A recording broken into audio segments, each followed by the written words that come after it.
কাবাব মানেই আমরা ভাবি যে বড্ড বেশি তামঝাম, বড্ড বেশি ঝামেলা, বড্ড বেশি উপকরণ। আর কাবাব করতে গেলে তো অবশ্যই ওভেন লাগবে। এই সমস্ত ঝামেলার কারণে বা এই সমস্ত ঝামেলা চিন্তা ভাবনা করে আমরা কিন্তু বাড়িতে সহজে আর কাবাব বানানোর চেষ্টাও করি না। ভাবি দূর কি অত ঝামেলা ঝঞ্ঝাট করবে, তার থেকে রেস্টুরেন্ট থেকে অর্ডার করে নিই, তা না হলে রেস্টুরেন্টে গিয়ে খেয়েই আসি। তবে সবসময় রেস্টুরেন্টে যেতেও ইচ্ছে করে না।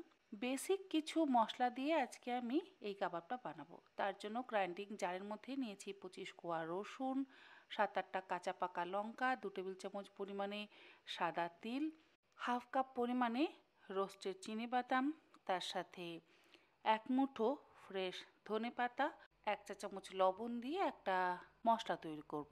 আর এই মশলাটা জল ছাড়া একটু দানা দানা করে বেটে নিতে হবে। তারপরে দিয়ে দেব 500 গ্রাম বোনলেস চিকেনের মধ্যে।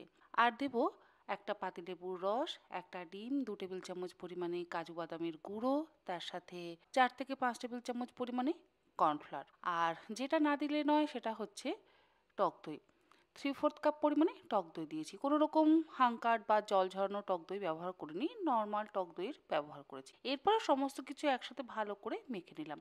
আর মাখবার সময় তো আবারও অল্প একটু লবণের ব্যবহার করেছি, তবে কোনো রকম তেল, ঘি, বাটারের ব্যবহার একদম করিনি। এবারে আমি প্রেসার কুকারে যেহেতু কাবাবটা বানাবো সেই জন্য সমস্ত কিছু প্রেসার কুকারের মধ্যে দিয়ে দিলাম। ওই পকোড়ার মতন করে আলাদা আলাদা শেপ করে গোল গোল করে প্রেসার কুকারের মধ্যে দিয়ে দিলাম।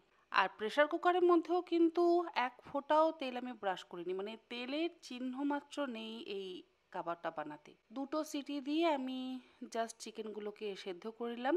এরপরে একটা বাটির মধ্যে চারকোল পোড়ানো আর তার মধ্যে 2টো লবঙ্গ আর অল্প একটু তেল দিয়ে প্রেসার কুকারটাকে ঢাকা দিয়ে মিনিট 2-3 রেখে দিলেই তৈরি বাদামি কাবাব। বোনলেস চিকেনের ব্রেস্টের পিসগুলো না একটু ভারী কিছু জিনিস দিয়ে থেতো করে নিতে হবে। আমি যেমন একটা হ্যামার দিয়ে থেতো করে নিয়েছি। যদি আপনাদের কাছে হ্যামার থাকে তাহলে সেটা দিয়েও করতে পারেন, আর যদি না থাকে তাহলে আমাদের রুটি বেলার যে রোলিং পিন বা বেলনি যেটা আছে সেটা দিয়ে বাড়ি মেরে একটু থেতো করে নেবেন। তা না হলে আমাদের বাড়িতে তো নোড়া থাকেই, সেই নোড়া দিয়ে একটু থেতো করে নেবেন। দেখবেন ভীষণ সুন্দর কাবাব কিন্তু তৈরি হবে। আর থেতো করে নেওয়ার পর একটু বড় বড় টুকরো করে কেটে নিয়ে এইভাবে কাবাবটা বানাবেন। তারপর গ্রিন চাটনি আর স্যালাডের সাথে সার্ভ করুন, দেখবেন দারুণ লাগবে এই কাবাব খেতে। আর হ্যাঁ, এর মধ্যে কিন্তু আমি কোনো রকম জলেরও ব্যবহার করিনি। তবে আপনাদের যদি মনে হয় যে যদি পুড়ে যায় বা যদি নষ্ট হয়ে যায়, তাহলে আপনারা চিকেনের টুকরোগুলো প্রেসার কুকারের মধ্যে দেওয়ার সময় না ওই 2-3 টেবিল চামচ পরিমাণে জল দেবেন। খুব বেশি জল কিন্তু দেবেন না, তাহলে আবার একটু জল জলে